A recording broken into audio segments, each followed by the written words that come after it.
Hi there. In the last video, we went over setting a True Catch trap, and I want to go over after you set it up, actually catching a cat, what to do, how to use a fork, and also how to change out the trap very easily. So this will be our, nope, this is not for the dogs. This will be our cat. The dogs, this is for them. So we're going to set the trap up by opening this up, shut the door, and then what we're going to do for the back side is we've got two options. So if it's a windy day, I like to use something heavier because you don't want something in the trap that's going to be blowing around and scaring off the cats. You want to trap the cats, not scare them away. So I use something heavier like this. And these are plastic mason jar lids that I bought off of Amazon. I think I bought 50 last year, and I'm still using them. You can wash them if they get really gross or disgusting or somebody uses it as a litter pan. I usually just toss it. But I'll use this on a windy day. If it's not windy, I like using the disposable little food boats. This one is the size is a 1/4 pound. So we go ahead and move this over. We go ahead and we set it in the back.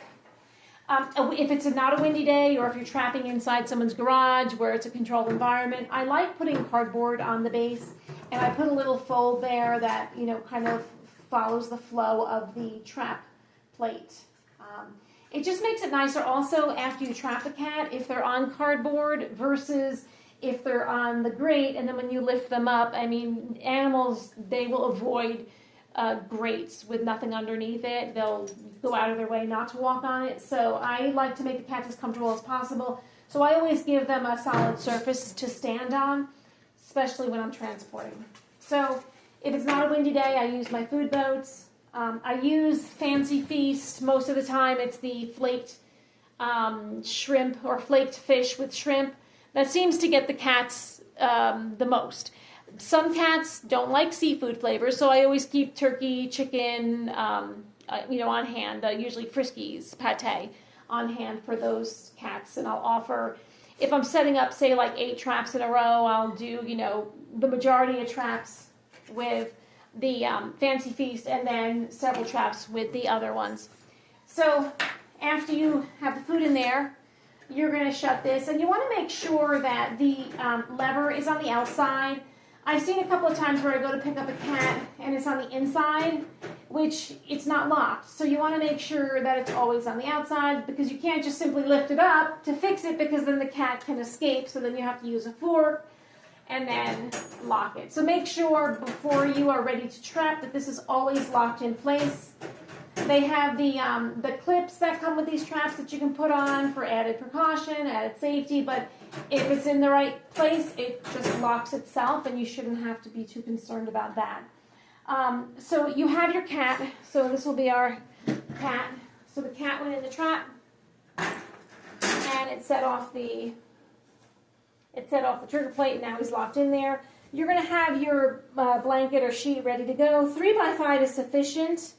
So you're going to cover him up, and that should calm him down if he's been panicking because the trap's shut and he realized that he's locked in and he can't get out. So you're going to cover him up just to keep him calm.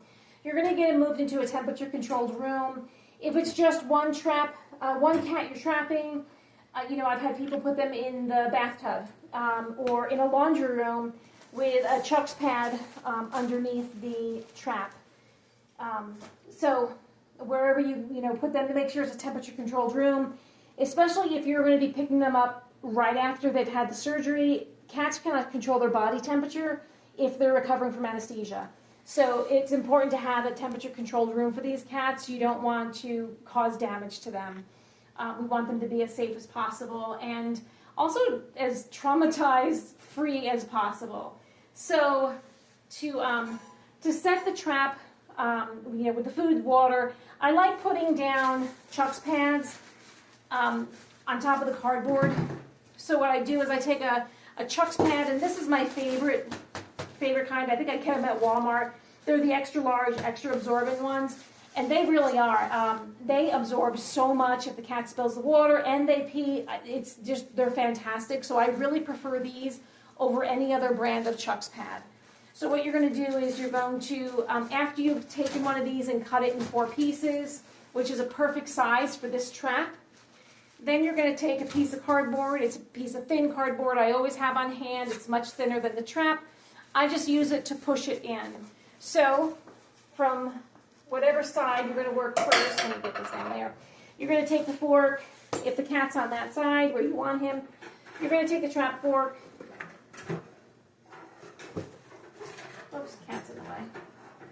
And push it through. And I like going side to side because if you go top to bottom, the cats can reach through and easily hit you with their claws. So you've got the Chuck's pad folded over a piece of cardboard, and then you just push it in. And then you can back the cardboard out. So this side, the Chuck's is in place, and then you remove the fork. You move your blanket or sheet to the other side, which is going to encourage the cat, as you move to this side, to move away from you. This guy's really sleepy, so I'm going to have to give him some assistance. Go on the other side. There we go. Okay. And then we use the fork again, and as far down as you can go, so you have as much room.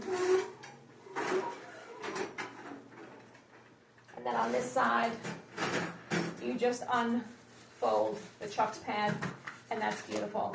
And then while I'm on this side, then I like putting the food in the water on the guillotine side. So then I'll put my food and water in place, the food usually in a paper bowl, the water in the mason jar lid, and then shut it. I want to go back to trapping. If you're trapping in the summer, I really like to use, and if you're worried about bugs, some locations are riddled with ants.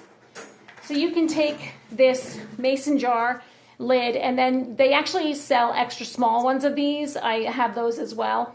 So I'll fill the larger one with water and then place the smaller one in the center of this so it's floating on the water, and that will keep the ants away. So that works out great for summertime bugs. If it's wintertime and you're finding that the food is freezing, you can get hand warmers and put them underneath the food. So once you activate the hand warmer, the really good ones will stay warm for 8 to 10 hours. So those are really nice. So you can put the hand warmer in the trap with that on top of the trap. And that's about it. Let me know where you guys are from. I'm in New Mexico, and I'm primarily trapping in Portales, New Mexico. Let me know where you're from. And, you know, are you working on your colony? Are you volunteering, helping out the city? So just tell me a little bit what you're doing and where you're from. I would love to hear that. And also let me know if you have any questions in the comments below. Thank you so much for watching.